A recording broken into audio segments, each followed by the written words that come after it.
Hello दोस्तों, स्वागत है आपका ज्ञान सक्सेस ट्रेजरी में। दोस्तों आज की इस वीडियो में हम लोग टर्म 2 के जो साइंस का सिलेबस है और उसके जो भी इम्पॉर्टेंट डायग्राम आ सकते हैं इस टर्म 2 एग्ज़ाम में इस वीडियो में करेंगे। इसके प्रीवियस वीडियो में हमने एनसीईआरटी का जो भी इम्पॉर्टेंट क्वेश्चन था उसको हमने ठीक कराया था। अभी तक वो वीडियो नहीं देखे हैं तो उसका लिंक आपको डिस्क्रिप्शन बॉक्स और आई बटन में मिल जाएगा, यहाँ से जाकर आप देख सकते हैं। तो आइए शुरू करते हैं बिना किसी देरी के, क्योंकि आपके पास बस कुछ ही घंटों का समय है, क्योंकि आज 9th में हो गया और 10th में का आपको टर्म 2 साइंस का एग्ज़ाम है। चलिए शुरू करते हैं। सबसे पहला फिगर जो हमारे पास है वो अमीबा का है। अभी अमीबा में जो रिप्रोडक्शन होता है वो बाइनरी फिजन के द्वारा होता है। तो सबसे पहले जो पेरेंट्स बॉडी होता है उसमें न्यूक्लियस और साइटोप्लाज्म जो होता है फर्दर डिवाइड होता है, इलोंगेट होता है। उसके बाद दोनों जो न्यूक्लियस और साइटोप्लाज्म दोनों इक्वली डिवाइड हो जाते हैं और एक नया डॉटर सेल का रूप ले लेते हैं और नया अमीबा बन जाता है। चलिए अब नेक्स्ट फिगर जो है वो हाइड्रा में जो रिप्रोडक्शन होता है वो बडिंग के थ्रू होता है। उसमें भी जो पेरेंट्स बॉडी होता है उसमें एक टेंटिकल बर्ड निकलता है, डेवलपिंग बर्ड। उसके बाद जो वो बर्ड होता है वो फर्दर डेवलप होता है। उसके बाद जो जब अच्छे तरह से वो बर्ड डेवलप हो जाता है तो पेरेंट बॉडी से डिटैच हो जाता है और एक नया हाइड्रा बन जाता है। चलिए नेक्स्ट फिगर जो है, और दोस्तों आज सेक्सुअल के कुछ जो डायग्राम थे यहाँ हमने भूल गया था, उसको लास्ट में हमने बता दिया है, वहाँ आप जाकर देख लेंगे। चलिए अब जो नेक्स्ट डायग्राम है एनसीईआरटी का डायग्राम। सभी जो इसमें डायग्राम्स हैं कुछ एनसीईआरटी के हैं, कुछ हमने अलग से लिया है ताकि आपको अच्छी तरह से डायग्राम समझ में आ जाए। अब जो फ्लावर में जो रिप्रोडक्शन होता है दोस्तों वो सेक्सुअल रिप्रोडक्शन होता है। इसमें मेल एंड फीमेल दोनों बॉडी पेरेंट्स प्रेजेंट होते हैं तभी जो सेक्सुअल रिप्रोडक्शन में। तो फ्लावर में जो होता है जिसमें बाइसेक्सुअल होता है उसमें मेल एंड फीमेल पेरेंट्स दोनों एक ही इन्वॉल्व होते हैं। जिसमें पेरेंट्स और फीमेल दोनों पेरेंट्स होते हैं उसे बाइसेक्सुअल फ्लावर कहते हैं। तो यहाँ पर हमारे पास जो है डहलिया का जिया ये इसी का फ्लावर है। तो इसमें जो इस मेल पार्ट होता है उसे एंथर और फिलामेंट कहते हैं और दोनों को मिलाकर हम लोग स्टेमिन कहते हैं। ये जो स्टेमिन होता है वो फ्लावर का मेल पार्ट होता है और जो फ्लावर का स्टिग्मा और ओवरी होता है वो फ्लावर का फीमेल पार्ट होता है। और इसमें जो ऐसे कुछ पार्ट जो पेटल एंड सेपल होता है वो रिप्रोडक्शन में नहीं इन्वॉल्व होते हैं। आपको इस फिगर से आपको या तो ये फिगर दे देगा और आपसे पूछ लेगा फ्लावर का ऐसा कौन सा पार्ट है जो रिप्रोडक्शन में नहीं इन्वॉल्व होते हैं, या ऐसे भी क्वेश्चन आ सकता है फ्लावर का ऐसा कौन सा पार्ट्स हैं जो रिप्रोडक्शन में नहीं इन्वॉल्व होते हैं। तो उसका आंसर दोस्तों हो जाएगा पेटल एंड सेपल। ये जो दोनों होते हैं ये रिप्रोडक्शन में नहीं इन्वॉल्व होते हैं। तो आइए बताते हैं, अगर आप ये फिगर ड्रा करने जाएंगे तो थोड़ा आपके लिए मुश्किल पड़ेगा। आइए इससे इजी फिगर आपको हम बताते हैं कैसे ड्रा करना है। तो उससे इजी जो फिगर है दोस्तों ये है। सबसे पहले आपको क्या करना है, ऐसे एक दिल की तरह बना लेना है गोल का, उसके बाद ऐसे खींच देना है। उसके बाद आपको मेल पार्ट बना लेना है, उसके बाद फीमेल ऐसे ऐसे करके फीमेल पार्ट बना लीजिएगा। यहाँ पर ओवरी बना लीजिएगा, यहाँ पर कुछ उसके जो ओवरी है उसको बना लीजिएगा। बस तैयार हो गया फिगर है आसानी से। इसका पीडीएफ भी दोस्तों आपको हम लोग प्रोवाइड करा देंगे। चलिए अब नेक्स्ट जो फिगर है वो होते हैं ये तैयार होते हैं, मतलब कि ग्रोथ इनका स्टार्ट हो जाता है। उसके बाद ये जो पोलन ट्यूब होता है आकर ओवरी में यहाँ पर चिपक जाता है। उसके बाद जो होता है पोलन ग्रेन जर्मिनेट होने लगता है। तो आपको ऐसे फिगर दे देगा, या तो लेबलिंग करने के लिए आ जाएगा या तो बोल देगा फिगर बनाने के लिए। चलिए इसके बाद जो नेक्स्ट फिगर है वो मेल रिप्रोडक्टिव सिस्टम का है। तो यहाँ पर हम लोग सबसे जल्दी से पढ़ लेते हैं। इसको यूट्रस है, पेनिस है, ये प्रोस्टेट ग्लैंड है, ब्लैडर है, सेमिनल वेसिकल है, वास डिफरेंशिया है, स्क्रोटम है, स्क्रोटम टेस्टिस। इनके दोस्तों आप सभी फंक्शन जो है पढ़ लीजिएगा। इसका 100% मेल रिप्रोडक्टिव सिस्टम या तो फीमेल रिप्रोडक्टिव सिस्टम में से दोनों से एक जरूर हर साल आता है। सीबीएसई का कोई भी पेपर उठाकर आप लोग देख लीजिए, कोई ना फिगर जो हाउ डू ऑर्गेनिज्म से हर साल पूछता है। ऐसा कोई भी ईयर नहीं है जिसमें सीबीएसई ने नहीं फिगर पूछा हो इस चैप्टर से। फिगर नंबर 6 जो है फीमेल रिप्रोडक्टिव सिस्टम का है। तो यहाँ पर इसको हम लोग वजाइना कहते हैं, सर्विक्स कहते हैं, यूट्रस, ओवरी, ओविडक्ट। तो आप लोग दोस्तों इसको प्रैक्टिस भी कर लीजिएगा और लेबलिंग भी कर लीजिएगा और अच्छे से याद कर लीजिएगा। ये जो दोस्तों है ये हेरिडिटी का है, मतलब कि कैसे जो है सेक्स डिटर्मिनेशन किया जाता है। तो जब एक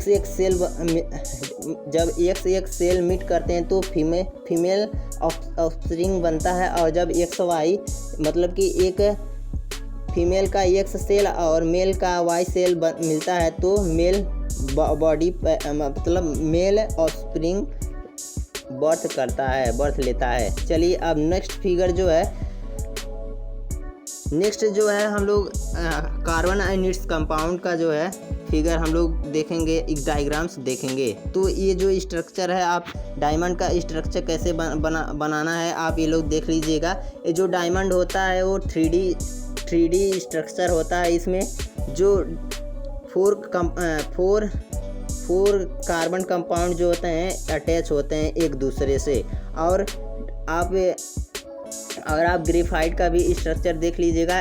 ये जो होता है इसमें 6 कार्बन कंपाउंड अटैच होते हैं एक दूसरे से। इसमें एक जो होता है एक बॉन्डिंग उसमें डबल बॉन्ड होता है, इसीलिए जो ग्रेफाइट में है इलेक्ट्रिसिटी कंडक्ट करता है। चलिए नेक्स्ट फिगर जो है फ्लोरीन का है। ये अभी तक दोस्तों CBSE ने अभी तक इसको किसी भी एग्ज़ाम में नहीं पूछा है इसके प्रीवियस ईयर।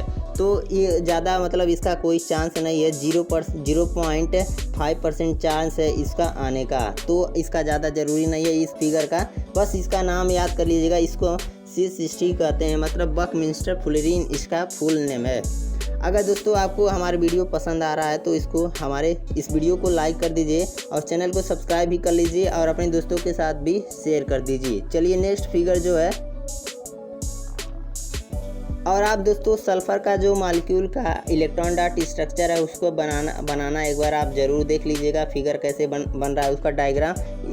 ये जो एसिड मॉलिक्यूल है, सल्फ़र मॉलिक्यूल है, इसको 2 तरह से हम लोग ड्रा कर सकते हैं। एक इस तरह ड्रा कर सकते हैं, एक इस तरह क्राउन शेप का ड्रा कर सकते हैं। इलेक्ट्रॉन डॉट स्ट्रक्चर के हम लोग बना सकते हैं और एक क्राउन शेप का बना सकते हैं। चलिए नेक्स्ट जो इमेज है डायग्राम है वो अब हाउ डू ऑर्गेनिज्म जो छूट गया था दोस्तों इसके पहले वो हम लोग देख सकते हैं। तो हमने सब पहले ही अमीबा का देख लिया है कि किस तरह उसमें रिप्रोडक्शन होता है अमीबा में। इसके बाद जो बाइंडिंग रीजन होता है लेशमैनिया में वो देखते हैं। सबसे पहले जो पेरेंट्स बॉडी होता है उसमें जब वो मैच्योर हो जाता है तो उसमें उसका भी जो सेल इलोंगेशन होता है अमीबा की तरह। फिर उसमें जो न्यूक्लियस होते हैं वो यहाँ इस सेल में 3rd वाले सेल में इलोंगेशन हुआ है न्यूक्लियस का। उसके फर्दर जो होता है न्यूक्लियस डिवाइड होता है। उसके बाद जो उस लेशमैनिया का बॉडी है वो साइटोप्लाज्म उसका डिवाइड होता है और फाइनली जो होता है 2 डॉटर लेशमैनिया सेल बन जाते हैं, मतलब 2 अलग अलग लेशमैनिया सेल इस तरह के बन जाते हैं सेम पेरेंट्स के तरह। अब नेक्स्ट फिगर जो है वो अब मल्टीपल फिजन जो होता है प्लाज्मोडियम में होता है। ये जो डायग्राम है इम्पॉर्टेंट है, ये बहुत बार एग्ज़ाम में आ चुका है प्रीवियस ईयर। तो आप एक बार देख लीजिएगा। जो प्लाज्मोडियम में होता है आप सबसे पहले क्या होता है उसमें ये जो प्लाज्मोडियम होता है उसमें जो फर्दर एक न्यूक्लियस होता है वो कई न्यूक्लियस में डिवाइड हो जाता है, और जब उसको एक सूटेबल कंडीशन मिलता है तो उसका जो प्लाज्मोडियम का ये सेल होता है आउटर मेम्ब्रेन वो ब्लास्ट हो जाता है, और जो उसमें प्लाज्मोडियम तैयार हुए रहते हैं उस न्यूक्लियस जो फर्दर जो होता है डेवलप हो गए होते हैं वो अब डॉटर सेल में रिलीज हो जाते हैं प्लाज्मोडियम में, और बहुत सारे प्लाज्मोडियम डॉटर सेल बन जाते हैं। चलिए नेक्स्ट जो इमेज है वो अब प्लेनेरिया में है। रिजनरेशन इन प्लेनेरिया में जो होता है रिजनरेशन होता है। रिजनरेशन जो होता है लिजार्ड में भी होता है। लिजार्ड के जो उसका पूंछ होता है, टेल होता है, उसमें रिजनरेशन का प्रोसेस होता है। और ह्यूमन बॉडी में जो है लीवर यदि कट जाए या ख़राब हो जाए उसको काट के निकाल भी दें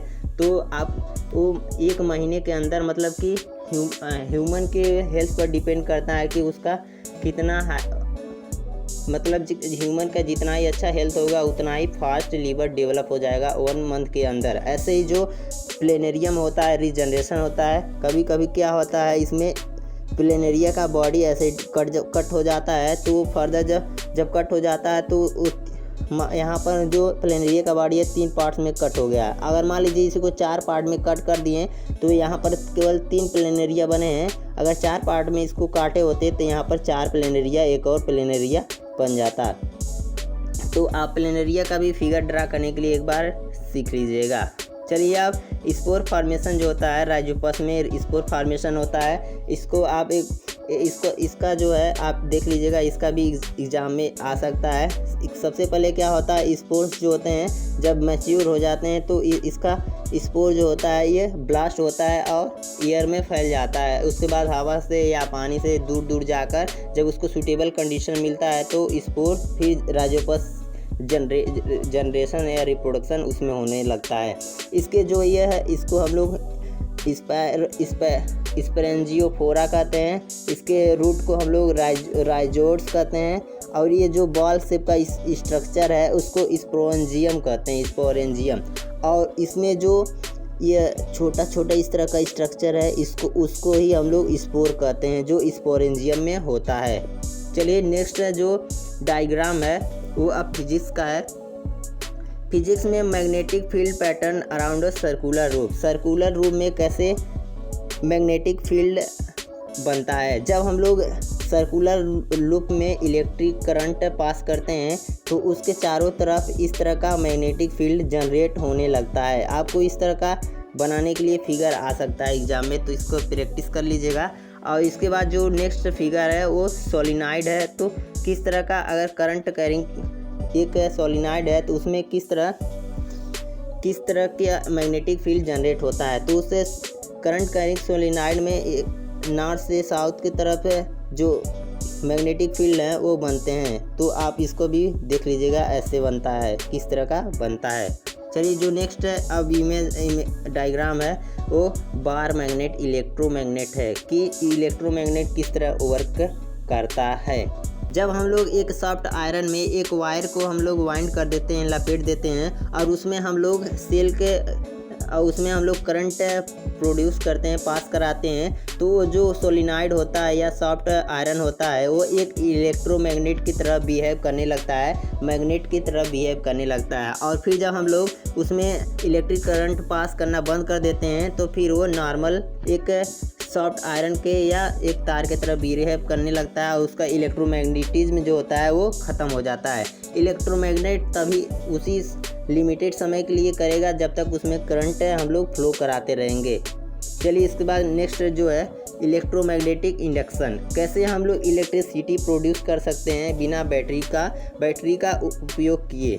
तो इसके लिए हम क्या करते हैं, एक सोलिनॉइड लेते हैं और उसमें एमीटर हम लोग लगा देते हैं, और जब हम लोग उसमें एक परमानेंट मैग्नेट या मैग्नेट हम लोग उस सोलिनॉइड में ऐसे एक बार ले जाएंगे या निकालेंगे, निकालेंगे, तो जो एमीटर है उसमें वो डिफ्लेक्शन होगा। इससे ये पता चलता है कि जब हम लोग एक सोलिनॉइड में वायरिंग मैग्नेटिक फील्ड जनरेट करते हैं तो जो करंट प्रोड्यूस होता है। तो इसी तरह जो है, अगर हम लोग क्या करें, यहाँ पर ये जो रॉड है ये प्लास्टिक का है मान लीजिए, फिर अगर हम लोग यहाँ पर भी ऐसे लपेट दें तो, और यहाँ पर हम लोग इसमें करंट ऐसे जब एक बार ले जाएंगे, इस मैग्नेट को बाहर निकालेंगे, ले जाएंगे, बाहर निकालेंगे, और यहाँ पर भी हम लोग एमीटर लगा दें तो आप देखेंगे कि हम करंट इसमें प्रोड्यूस हो रहा है, मगर जो है इसमें भी आ जाएगा करंट। तो ये क्यों होगा, क्योंकि यहाँ पर मैग्नेटिक फील्ड जनरेट होगा। और अभी हम लोग पढ़े हैं कि जो मैग्नेटिक फील्ड होता है वो इलेक्ट्रिसिटी प्रोड्यूस करता है। तो यहाँ पर जब वायरिंग मैग्नेटिक फील्ड आएगा तो यहाँ पर इसमें भी, इस वायर में भी, इस सोलिनॉइड में भी इलेक्ट्रिसिटी प्रोड्यूस हो जाएगा। इसी को हम लोग इलेक्ट्रोमैग्नेटिक इंडक्शन कहते हैं।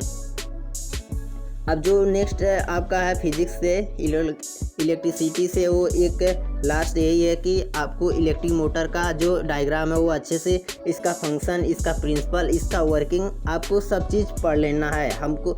और इसको 70 से 80% आने का चांस है एग्ज़ाम में, इसका कुछ भी पूछ सकता है आपसे। तो इसका वर्किंग, प्रिंसिपल और इसका डायग्राम बनाना आप एक बार प्रैक्टिस कर लीजिएगा डायग्राम बनाने के लिए। दोस्तों बस इतना ही, अब मिलते हैं नेक्स्ट वीडियो में। नेक्स्ट वीडियो जो होगा न्यूमेरिकल होगा, उसमें हम लोग आपको बताएंगे एनसीईआरटी के अलग जो एक्स्ट्रा न्यूमेरिकल्स हैं फिजिक्स का, आपको उस वीडियो में देंगे। अगर ये वीडियो आपको पसंद आया हो तो इस वीडियो को लाइक कर दें और साथ ही साथ अपने दोस्तों को साथ भी शेयर कर दें। चलिए दोस्तों मिलते हैं नेक्स्ट वीडियो में। Thank you. जय हिंद, जय भारत।